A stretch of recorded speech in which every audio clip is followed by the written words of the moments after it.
नमस्कार दोस्तों, मेरा नाम डॉक्टर विजय कक्कड़ है। मैं विजय ईएनटी हॉस्पिटल अजमेर में मेडिकल डायरेक्टर हूँ। आज मैं आपको हियरिंग एड या सुनवाई की मशीन के बारे में बताऊंगा। अक्सर लोगों का इन मशीनों के प्रति बहुत सारे सवाल रहते हैं। कब लगाना चाहिए, किस तरह की मशीन हमें खरीदनी चाहिए। तो पहले हम बात करेंगे कि किन लोगों को हियरिंग एड लगाने की ज़रूरत है। एक जो सबसे कॉमन इंडिकेशन जो हम सब जानते हैं कि जो ओल्ड एज है, जिसमें उम्र ज़्यादा हो जाती है और दोनों तरफ सुनना कम हो जाता है, और रूटीन हम अपना रूटीन एक्टिविटी नहीं कर पा रहे हैं। जैसे टीवी देखते समय आवाज़ इतनी तेज़ होती है कि घर में जो अदर मेंबर है वो परेशान होते हैं, या हम वर्किंग है, हमारी सोशल लाइफ है, जो प्रोफेशनल लाइफ हमारी डिस्टर्ब हो रही है। यंग एज में बात करें, जन्मजात कुछ बीमारियां होती हैं जिनमें सुनाई धीमी हो जाती है। कई बार कुछ वायरल इन्फेक्शन के बाद सुनाई डाउन हो जाती है। उन केसेस में हियरिंग एड की ज़रूरत पड़ती है। एक जो सबसे कॉमन सवाल आता है कि अगर एक कान में आपकी बिल्कुल कम सुनाई और दूसरे से बिल्कुल ठीक सुन रहे हैं, तो क्या उस कंडीशन में हियरिंग एड अपने को लगाना चाहिए या नहीं लगाना चाहिए। तो मेरी पर्सनल, देखिए ये भी अपनी अपनी राय है मेडिकल साइंस में, लेकिन मेरी पर्सनल राय है कि उस स्थिति में हियरिंग एड को यूज़ नहीं करना चाहिए। अगर आप एक कान से सही सुनते हैं तो आपको दूसरे कान में कम सुनाई है तो भी आप, क्योंकि आपकी जो बॉडी है वो हियरिंग एड को एक्सेप्ट नहीं करती है। जो आपका ब्रेन है वो हमेशा कोशिश करता है हियरिंग को बेटर ईयर से लेने के लिए, तो उस स्थिति में अपना ब्रेन कंफ्यूज रहता है। सिर्फ प्रोफेशन की, आप किसी ऐसे प्रोफेशन में है, सपोज कोई मजिस्ट्रेट है, इस साइड उनके रीडर बैठा है, इस साइड उनको गवाह से सुनना है, जिनका कि प्रोफेशनली दोनों साइड से सुनना जरूरी है, वो मरीज इसके आइडियल कैंडिडेट होते हैं। वो जरूर लगा सकते हैं कि एक कान सही है और दूसरे में डाउन है तो भी हियरिंग एड लगाएं। अब बात आती है कि किस तरह का हियरिंग एड परचेज करें। ज़्यादातर पेशेंट हमारे पास आते हैं कि साहब मैंने ये मशीन थी, ये मैंने दुबई से मंगवाई, मेरा बेटा यूएस रहता है, वहाँ से मैंने मशीन खरीदी। तो क्या इस तरह से हमें बिना देखे हियरिंग एड खरीदने चाहिए? क्या सिर्फ कॉस्ट ही हियरिंग एड खरीदने का एक पैमाना है? नहीं, बिल्कुल नहीं। जैसे अपन जब कम दिखने की बात करते हैं तब कभी भी ऐसा नहीं होता कि चश्मा आप अपने किसी रिश्तेदार जो दूर दराज बैठे हैं उनको आप फ़ोन कर देते हैं कि आप चश्मा हमें भेज दीजिए। उसमें एक अपन प्रोटोकॉल फॉलो करते हैं। हम चश्मे का नंबर निकालते हैं, उसके बाद एक ट्रायल फ्रेम पे जो अपन ने नंबर निकाला वो ट्रायल फ्रेम पे वो ग्लास लगाते हैं, और फिर अपन कंफर्म करते हैं कि वो जो नंबर है वो एक्सिस है, वो सिलेंडर हमारे सेट है या नहीं है। जब एक बार वो फाइनल हो जाता है फिर हम अपने बजट के हिसाब से फ्रेम सेलेक्ट करते हैं, अपने बजट के हिसाब से लेंस सेलेक्ट करते हैं, और उसके बाद हम चश्मे को बनना देते हैं। ठीक इसी तरह हियरिंग एड भी एक कॉम्प्लेक्स चीज़ है। वो ऐसा नहीं है कि आप कहीं से भी गए और हियरिंग एड उठा के लिए। अब अपन मोटा मोटा बात करें कि हियरिंग एड की क्या कैटेगरी होती है, अपन मोटी मोटी बात करें तो हियरिंग एड को दो हिस्सों में बांटा जाता है। इनको देख के कंफ्यूज नहीं होना कि ये डब्बी है, ये टंगने वाला है, ये टंगने वाला छोटे साइज का है, ये अंदर लगने वाला, ये सिर्फ प्लास्टिक है, ये सिर्फ प्लास्टिक के खोल है। कॉस्ट इनकी नहीं है, कॉस्ट इनके अंदर जो चिप लगी हुई रहती है उनकी है। ये डब्बी भी आप चाहें 1.5 लाख की बन सकती है। ये अगर आप इसके अंदर जो माइक्रोचिप लगती है वो एक डिजिटल बहुत हाई क्वालिटी के लगाते हैं, तो ये डब्बी भी 1.5 लाख की बन सकती है। और एक ये जो अंदर लगने वाले भी चाइनीज चिप लगा के 500 रुपए की बन सकती है। तो इन साइज से कभी कंफ्यूज नहीं हो कि साहब हम तो देखो ये डब्बी वाली है और ये हम अंदर लगने वाली लेके आए हैं। प्लास्टिक की कोई कॉस्ट नहीं होती, रबड़ के खोल है, इनकी प्राइस नहीं होती। इसके अंदर जो चिप लगी हुई होती है वो मोटे प्रकार से दो प्रकार के हियरिंग एड होते हैं। इन सब खोल को अपन दिमाग से निकाल दे, एक एनालॉग और एक डिजिटल। एनालॉग एक फिक्स फ्रीक्वेंसी पे सेट रहता है। जैसे अपन देखते हैं चश्मे बने बनाए मिलते हैं, सोने के फ्रेम में आते हैं, 100-150 रुपए के आपको मार्केट में मिल जाते हैं, 1 नंबर 2 नंबर 3 नंबर। उनमें एग्जैक्ट नंबर नहीं होता, उनमें एग्जैक्ट एक्सिस नहीं होती। किसी का 2.25 है तो आपको या तो 2 मिलेगा या 2.5 मिलेगा या 3 मिलेगा, उसमें एक्सिस नहीं होती। वो एक फिक्स नंबर पर सेट है। वो टाइम पास है कि चलो आप कहीं बैठे हो 2 अक्षर पढ़ने, लेकिन उनको आप पूरे दिन यूज नहीं कर सकते। ऐसी हियरिंग एड में दो तरह की चिप है, एक एनालॉग और एक डिजिटल। एनालॉग एक फिक्स फ्रीक्वेंसी पे सेट आता है, they are like mini loud speaker, सिर्फ वो साउंड को एम्पलीफाई कर रहे हैं। दूसरी तरह के जो हियरिंग एड है वो डिजिटल हियरिंग एड है। डिजिटल हियरिंग एड्स जो होते हैं they are like pen drives, जैसे पेन ड्राइव होता है, आप एक प्रोग्राम डालते हो, फिर आपको कल लगता है यार ये सही नहीं है, इसको और कोई काम में लेना, आप उसको डिलीट करो, उसमें नई चीज डाल दो।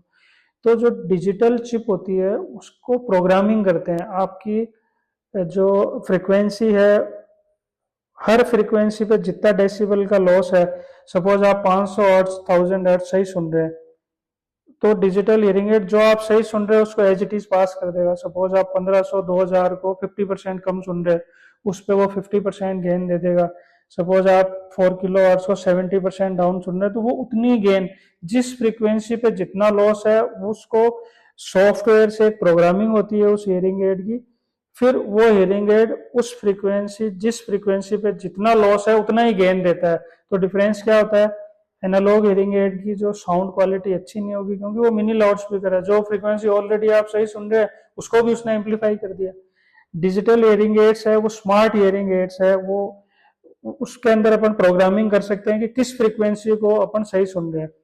अब एनालॉग और डिजिटल ये दो अपन ने बात की। अब डिजिटल में कॉस्ट कैसे डिसाइड होती है, कॉस्ट उसमें चैनल से उसकी कॉस्ट डिसाइड होती है। जैसे अपन एक मोबाइल खरीदते हैं सैमसंग का, वो 8000 का भी आता है, 60,000 का भी आता है। जैसे जैसे कॉस्ट बढ़ती है, कैमरा क्वालिटी बढ़ती है, उसके मेगापिक्सल बढ़ते हैं, उसके जो मेमोरी बढ़ती है, उसकी रैम बढ़ती है, तो इसी तरह से डिजिटल चिप में चैनल्स होते हैं। जैसे जैसे चैनल्स बढ़ते हैं उसकी कॉस्ट भी बढ़ती है और उसकी क्लैरिटी बढ़ती है। 2 channel, 4 channel, 6 channel, 8 channel, 10 channel. एक रूटीन हम बात करें तो जो एनालॉग हियरिंग एड है वो 500-600 रुपए से शुरू होके और 2-3 हजार रुपए तक, 5,000-6,000 लास्ट में सीखते के आते हैं। एक डिजिटल हियरिंग एड बात करें जो अच्छी कंपनीज के आते हैं, वो लगभग 7-8 हजार से चालू हो जाते हैं। फिर जैसे जैसे चैनल बढ़ते हैं कॉस्ट भी बढ़ती है और क्लैरिटी भी बढ़ती है। इनसे नहीं कंफ्यूज होना है आपको। आप चाहें इसमें जो चिप आप लगाएंगे उसके हिसाब से उसकी कॉस्ट निर्धारित होती है। ये सामने मैंने इसलिए रखे हैं कि ऐसा नहीं है कि ये डब्बी है तो ये सस्ती है और ये बिना दिखने वाला है तो ये महंगा है, ऐसा नहीं है। आप इनमें से कौन सी चिप लेते हो उससे इसकी कॉस्ट डिसाइड होगी, प्लास्टिक से इसकी कॉस्ट डिसाइड नहीं होगी। ये चीज आपको ध्यान रखने की जरूरत है। अब आप सोचो कि कोई आदमी 1.5 लाख की चिप इसमें क्यों लगवाता है, मतलब हमारे कुछ पेशेंट्स ऐसे हैं जो इसमें 1.5 लाख की चिप लगवाते हैं। तो वो उसकी वजह क्या है कि इसमें सिंपल सेल लगता है, जो अपने पेंसिल सेल होता है, पेंसिल सेल इसमें लगता है। कोई रूरल एरिया में रह रहा है, कहीं ऐसे एरिया में रह रहा है कि जहाँ अवेलेबिलिटी का इशू है, तो उसमें जो इनके अंदर छोटे सेल लगते हैं जो इजीली हर जगह अवेलेबल नहीं होते, स्पेशल बैटरीज होती है, या तो आपको ऑनलाइन मंगानी पड़ती है, जहाँ से आप परचेज करते हो वहाँ से आपको एक्स्ट्रा लेके रखनी पड़ती है। इनमें जो है वो सिंपल बैटरी, तो ये थोड़ा मजबूत रहते हैं, गिर जाए तो टूटेंगे नहीं। जो मेंटेनेंस कॉस्ट है वो कम है, अपन मतलब रिमोट एरियाज में अपन रह रहे हैं तो ये लेते हैं। ये जो सबसे छोटे वाले हैं इनको इन द कैनाल बोलते हैं या completely in the canal hearing aid बोलते हैं। ये स्पेसिफिकली डिजाइन होते हैं जो बच्चे, जब अपन कम उम्र में लॉस होता है और थोड़ा बच्चे हीन भावना से ग्रसित हो जाते हैं कि वो लगाएं तो हियरिंग एड उनको न दूसरे लोगों को नजर नहीं आए, तो स्पेशली बाकी लगाने में बाई चॉइस एडल्ट भी लगाते हैं और बाई चॉइस ओल्ड एज के लोग भी लगाते हैं, आपकी चॉइस है। ये बिहाइंड द ईयर होते हैं, इसमें जो छोटे मॉडल को RIC बोलते हैं, ये यहाँ पीछे लगे हुए रहते हैं और इसमें से एक ट्रांसपेरेंट ट्यूब होती है जो वो इसके अंदर चली जाती है। तो किसी भी आप किसी भी दुकान से इनको परचेज करते हैं तो सबसे पहले उनसे जाके पहला सवाल आपको ये पूछना है कि जो हियरिंग एड आपको वो दुकानदार दे रहा है वो एनालॉग है या डिजिटल है, पहला सवाल। दूसरा सवाल, अगर डिजिटल है तो वो कितने चैनल का हियरिंग एड है। तीसरा सवाल कि अगर हमें कभी इसके कैलिब्रेशन की जरूरत पड़े, कैलिब्रेशन मीन्स कि उसकी प्रोग्रामिंग चेंज करनी पड़े, कि जो ऑडियोमेट्री अपन करवाते हैं जिसके आधार पर हम इन हियरिंग एड के अंदर प्रोग्रामिंग करते हैं।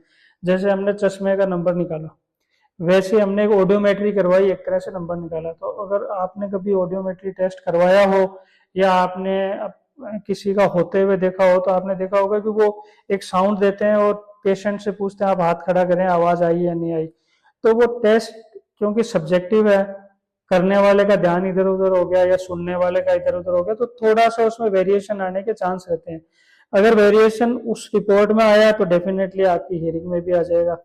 तो इन डिजिटल हियरिंग एड को एक प्रोग्रामिंग करते हैं, उसको कोर्स ट्यूनिंग बोलते हैं। कोर्स ट्यूनिंग आप समझिए कि जैसे अपन पहले रेडियो आते थे, रेडियो को अपन, जो पुराने रेडियो आते थे एफएम से पहले, एनालॉग रेडियो, उसमें एक बटन घुमाते थे, जहां अपने को साउंड आने चालू हुई अपन वहां रुक गए, फिर अपन एक फाइन ट्यूनिंग करते थे, बिल्कुल धीरे धीरे उसकी मूवमेंट करके और साफ आवाज आने तक रुक जाते थे। बिल्कुल वैसी इन डिजिटल हेयरिंग एड की पहले कोर्स ट्यूनिंग होती है। कोर्स ट्यूनिंग मीन्स कि जो ऑडियोमेट्री के आधार पे आपको ये एक बार लगा दिया, फिर जब आप इसको लगा के घूमते हैं, आपको लगता है कि नहीं ये वाली आवाज मुझे थोड़ा डिस्टर्ब कर रही है, ये मुझे ज्यादा अच्छी आ रही है, उसके आधार पर जो भी आपका ऑडियोलॉजिस्ट है या जो भी आपका ईएनटी स्पेशलिस्ट है, टेक्निकल पर्सन है, वो वापस इसकी प्रोग्रामिंग को सेट करके और उसकी फाइन ट्यूनिंग कर सकता है। तो फाइन ट्यूनिंग के लिए वो सॉफ्टवेयर की अवेलेबिलिटी होनी चाहिए। अगर आप digital hearing aid suppose America से खरीद के लाए और उस कंपनी का सॉफ्टवेयर यहाँ किसी के पास नहीं है, तो वो जो आपके लिए एनालॉग हो गया वो, क्योंकि अब आप उसको कुछ छेड़ ही नहीं सकते। तो 3 चीजें आपको हमेशा जहां से भी इयरिंग एड परचेज करें पूछनी है। पहला कि वो एनालॉग है या डिजिटल है। सेकंड, कितने चैनल उसके अंदर है, उससे उसकी कॉस्ट और क्लैरिटी दोनों डिसाइड होगी। तीसरा, जो जिस भी शॉप से या हॉस्पिटल से आप ले रहे हैं उनसे उसके सॉफ्टवेयर की अवेलेबिलिटी पूछें। अगर आप नियर बाय नहीं है, कहीं और रहते हैं, तो उनसे पूछें कि अगर इसकी फाइन ट्यूनिंग हमें करवानी हो तो हम वहाँ कहाँ करवाएंगे। इन इन शेप पे, इनकी जो ये शेप है अलग अलग, इसके बेस पे कभी भी कॉस्ट को डिसाइड नहीं करें और हियरिंग एड का डिसीजन नहीं लें। तो ये मैं आपको हियरिंग एड के बारे में जानकारी दे रहा था। धन्यवाद।